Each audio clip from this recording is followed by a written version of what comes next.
Merci de nous rejoindre.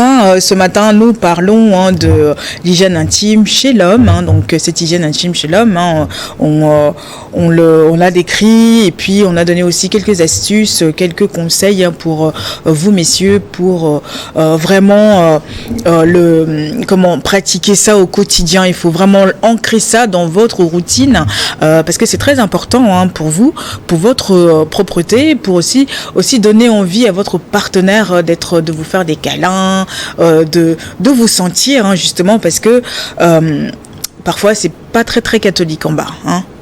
Pas très catholique en vrai, c'est toujours la femme la victime. Ah toujours. Et parce puis là, que avant même des activités intimes, la femme, vous voyez, d'habitude la femme se met en tenue string, se parfume juste pour plaire à son monsieur. Mais dans la désolation, imaginez la suite. C'est compliqué, c'est vraiment compliqué. Mais bon, on vous aime quand même. On vous aime quand même. On vous aime quand même. C'est-à-dire, quand on est femme, il faut amener l'homme à se maîtriser. C'est à la femme de dire à son partenaire que voilà, si je souhaiterais si. Mais vous pouvez accompagner. Et puis lui acheter. Et puis bon, c'est vrai qu'ils n'ont pas forcément, certains n'ont pas forcément cette habitude-là d'aller acheter des sous-vêtements ou c'est juste du déodorant, un savon symbolique, un savon symbolique. Il y a certains hommes qui vont jusqu'à acheter des déodorants pour donner une bonne odeur à cette partie. Vous savez, il y a même des femmes ou des hommes avant le rapport intime qui envoient des déodorants pour donner une bonne odeur aux spermatozoïdes. Est-ce que tu sais que le goût des spermatozoïdes dépend de notre alimentation? Ah ouais, ça je savais pas. Oui, le goût. Si le sperme a soit un goût doux, un goût âpre. Vous voulez donner une bonne odeur, un bon goût à votre spermatozoïde, revoyez votre alimentation. Vous prenez le temps de manger tout ce qui est acide, vous allez avoir un sperme de goût âpre avec une odeur forte. Donc il faut apprendre à manger. Le manger, on ne mange pas pour manger. On mange bien. Mais en tout cas, soyons réalistes, quand c'est propre, ça donne vraiment envie de manger. Ça donne vraiment envie de manger. Même l'homme même se sent à l'aise. Ça donne de l'estime de soi, la confiance en soi.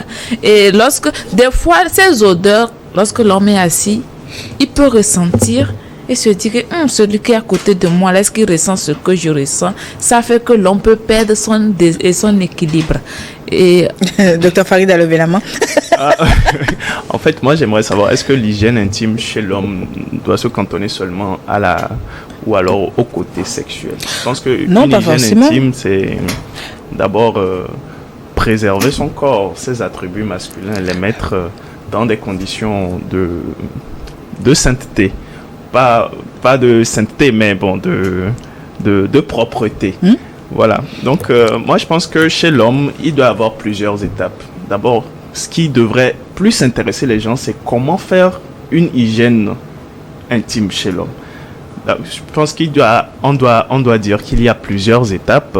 C'est-à-dire, d'abord, commencer par laver la base du pénis, ensuite le scrotum, les plis inguinaux, et enfin finir par le périnée, et puis accessoirement avec l'anus.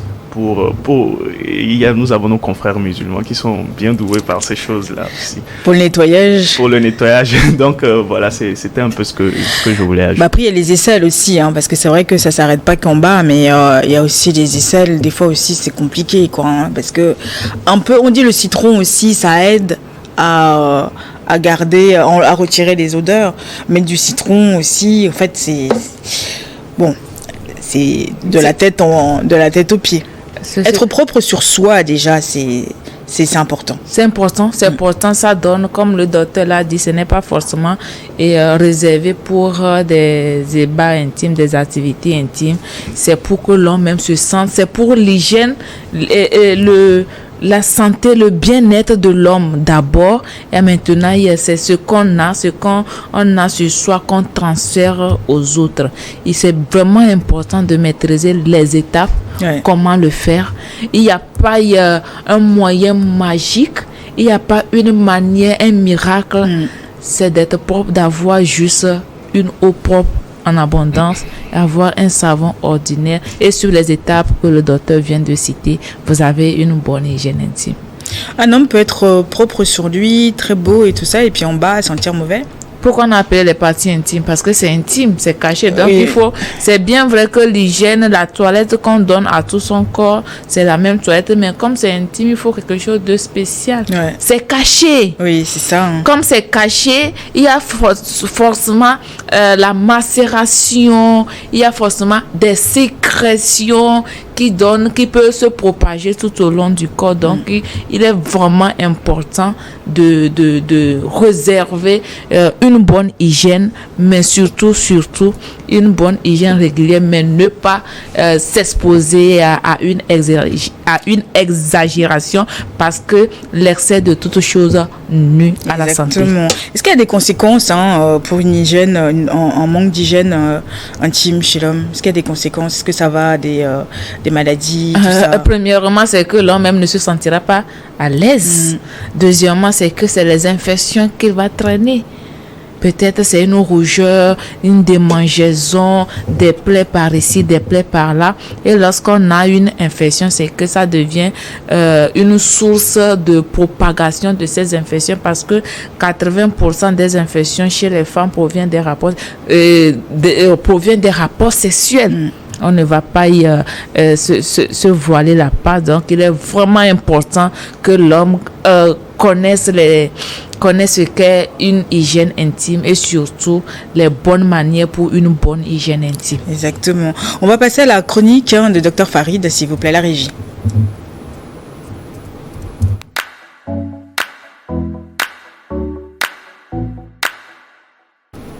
Hello Farid, alors qu'est-ce que tu as pour nous aujourd'hui? Coucou ici, bonjour tout le monde, bonjour Madame Grace. Oui, très intéressant votre exposé sur l'hygiène au masculin.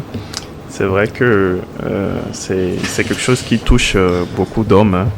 Nous avons des hommes qui ont tendance à négliger, en pensant que ces parties-là, il suffit juste de les laver à l'eau et vite fait. Mais il faut une certaine dextérité, un savoir-faire pour pouvoir... pour avoir notamment une vie saine et une vie sexuelle épanouie. Alors aujourd'hui, ici, je vais vous parler de la goutte. Hein. Une goutte, qu'est-ce que c'est que la goutte? Oui. La goutte, c'est une maladie de riches. Hein. Souvent, on dit c'est ceux qui mangent beaucoup trop de chair, qui boivent beaucoup trop de vin rouge, etc. Mais la goutte, c'est quoi? La goutte, c'est... Attention, voilà une image. C'est l'accumulation d'acide urique autour des articulations qui va entraîner une inflammation. C'est donc une arthrite. C'est une inflammation de l'articulation due au dépôt de cristaux d'acide urique. Mais comment est-ce qu'on attrape la goutte? Et ça, tout le monde le sait. Hein, c'est l'abus de viande rouge, d'alcool, de tabac, tout ce qui n'est pas sain pour le manque de sport va faire que, au fur et à mesure, on va développer une goutte. Et cette goutte-là a une particularité, c'est qu'il y a une accumulation d'acide urique dans le sang. Et trop d'acide urique dans le sang va faire à un moment donné que des cristaux vont se former. Et ça peut conduire à ce qu'on appelle des lithiases au niveau rénal ou même encore au niveau vésical. On l'a que sur la main? Pas que sur la main. Chez les hommes, souvent, c'est au niveau du gros orteil.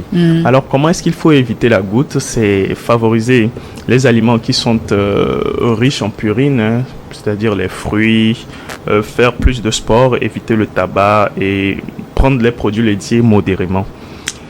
Il faut boire aussi beaucoup d'eau et adopter une alimentation équilibrée, ça on ne cessera de le dire. Hein. Comme vous l'aurez vu, dans toutes les affections, c'est toujours faire du sport et bien manger. Faire du sport et bien manger, faire du sport et bien manger. Donc voilà ce que j'ai à dire pour aujourd'hui. Hein. Par ailleurs, on peut aussi également faire des bilans de santé réguliers, passer voir son médecin lorsqu'on dépasse un certain âge chez les hommes. On peut penser à faire des bilans de santé, contrôler son taux d'acide urique dans le sang et voilà. Merci, c'était... Merci, Farid. Des questions? Madame Grace, deuxième partie de ma chronique, j'ai une petite question qui me vient de Mélanie, qui est en France, qui est avec un conjoint qui n'est pas circoncis. Et elle dit que souvent, lorsqu'elle le touche, elle remarque des dépôts blanchâtres au niveau de son prépuce qui ont l'air d'être du fromage blanc. Elle aimerait savoir de quoi il s'agit de façon concrète. Elle est assez un peu dépitée. Elle aimerait savoir de quoi il s'agit. C'est dégueu. Voilà. Ok. Je peux dire que c'est une sécrétion. Nous avons ce que nous appelons la flore vaginale. Il y a aussi la flore du pénis. Quand on parle de la flore des parties intimes, c'est les bons microbes qui luttent contre les mauvais microbes. Donc, lorsqu'il y a ces bons microbes sont là pour lutter contre les bactéries, les mauvais microbes qui viennent agresser nos parties intimes. Lorsqu'il y aura confrontation entre ces deux microbes, ces deux bactéries, les mauvais microbes seront tués. C'est les sécrétions qui sont accompagnées de ces mauvais microbes tués qui s'accumulent là, qui peuvent se macérer, qui forment cette couche blanche. C'est de la même manière que les pertes blanches chez la femme.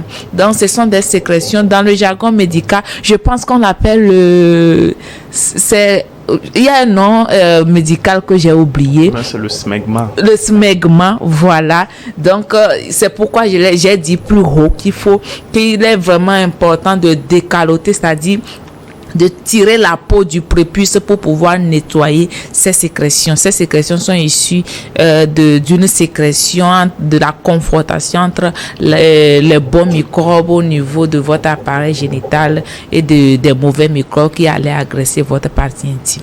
C'est très important de nettoyer, lavage. Il faut vraiment tout dégager pour. Il faut vraiment tout dégager. Ouais. C'est pourquoi le docteur a dit plus haut que c'est vraiment important pour l'hygiène. Dans certaines cultures, on préfère faire partir la peau. Cette peau pour garder une bonne hygiène intime. Voilà. C'est bon pour toi, Farid? Oui, j'espère que mademoiselle Mélanie est satisfaite. J'espère qu'elle est satisfaite. C'est quelque chose de normal. Donc, et pour ça, à chaque bain, il faut vraiment enlever parce que cette couche blanche va devenir un nid des bactéries qui peut provoquer une irritation, des odeurs bizarres, voire des infections. Voilà. Ouais, j'ai une petite question aussi de Madame Akouvi qui dit que mon ami demande de lui faire une défellation, mais j'ai l'impression qu'il ne lave pas souvent son caleçon. Comment lui dire? Le caleçon vient de la partie intime. Elle parle du caleçon. Il faut parler à son partenaire. Ok, parce que la fellation ne le fait pas. Il y a des conditions, il y a un mode d'emploi pour une fellation. Et il faudrait qu'il y ait une bonne hygiène intime parce que ce sont des sources des infections. Si l'homme n'a pas une bonne partie, la fellation c'est chez l'homme et chez la femme. La fellation, c'est la pluie. Donc, comme je l'ai dit, si l'homme n'a pas une bonne hygiène, c'est que les infections qui se retrouvent au niveau de l'appareil génital de l'homme peuvent se retrouver au niveau de la bouche. Et nous avons reçu des cas comme ça, des infections qui étaient censées se localiser au niveau de l'appareil intime se retrouvent au niveau de la bouche. C'est pourquoi dans la fellation, le cunnilingus, on ne le fait pas parce qu'on a envie de le faire. Il y a des conditions qu'il faut respecter. Il faut visiter son médecin, il faut visiter son gynécologue pour s'assurer qu'il n'y a pas une infection de base avant de le faire. Après, on peut choper des choses aussi en pratiquant dans la bouche, au fait. C'est au cours des rapports, lorsqu'il y a une infection au niveau de l'appareil génital pendant la fellation, c'est que le germe rentre dans la bouche. C'est pourquoi j'ai dit que les infections qui étaient censées rester au niveau de l'appareil génital, on va retrouver ça au niveau de la bouche, etc. C'est bien vrai que sur le plan médical, la fellation, le cunnilingus n'est pas contre-indiqué, mais il y a un mode d'emploi pour le faire, pour ne pas plus trop s'exposer à des infections. Donc, il faut parler à ton partenaire, il faut l'apprendre. C'est que quand on est ensemble, c'est pourquoi on s'entraide. Vous amenez votre partenaire à connaître ses erreurs. C'est de cette même manière aussi que ce partenaire aussi va vous amener à connaître beaucoup de choses de votre corps. C'est comme ça aussi, nous disons au niveau des services. Des fois, nous sommes à côté des hommes, nous sommes à côté des femmes qui dégagent, qui ont des odeurs de pourri.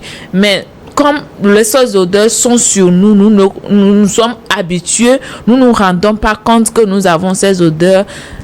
Ayez une manière de dire à votre collègue, c'est délicat quand même, à votre collègue, à votre ami, voilà ci, voilà ça.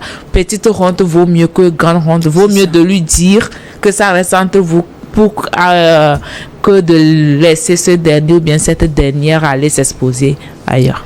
Merci beaucoup. Vous aussi, si vous souhaitez participer à cette émission ou envoyer vos questions, n'hésitez surtout pas. Un seul numéro, le plus 228 93 91 08 20. Et puis nous sommes là, on répondra à vos questions. Et puis si vous voulez retrouver l'intégralité de nos émissions, allez sur notre compte YouTube de New World TV, allez dans la playlist et choisissez Direct Santé, bien évidemment. Et vous allez revoir nos émissions dessus.